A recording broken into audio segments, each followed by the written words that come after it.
Our initiative is called Pseudovaccine.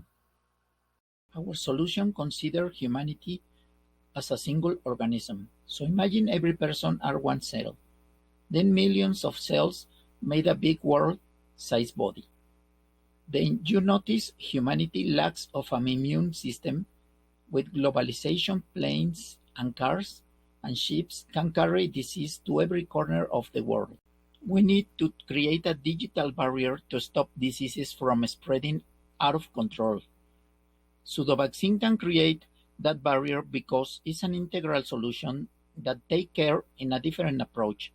Our solution is a reflex of anatomy of human body. See table to check all analogies and consider space and time because those two variables are important to good disease expansion. Pseudovaccine is an analogy of a vaccine that is injected to the streets and arrives to people. Then people could detect if they are positive to COVID or not. Because we are fighting an invisible enemy, so it's the equivalent of eyeglasses.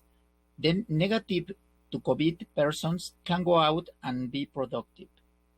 Infected persons can stay at home.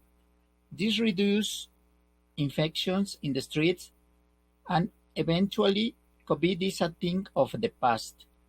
The first global immune system has born. CDC's team can know how many people are infected and where are located.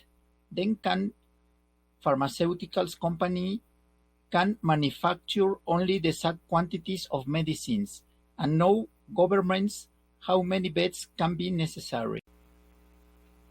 There are four main components in our solution. The first is a self-test for COVID or any pathogen, because it's dog and undog like a glucose meter strip. The second is the reader, that is a pen-drive-sized microcontroller like Arduino, very cheap. The test and the reader together are what I call pseudovaccine.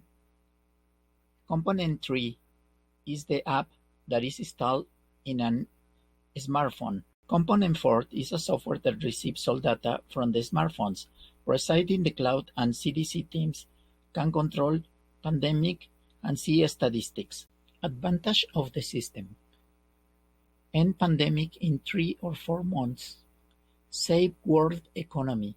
This is the future of epidemiology. If we implement this system, we could be protected from this moment and make a revolution in medicine. So the first line of defense when an epidemic arises is to have the test quickly and massively. But we will already have the system in place. The second line of defense will be the traditional vaccine and medicines to treat the pathogens. Thanks for hearing our initiative.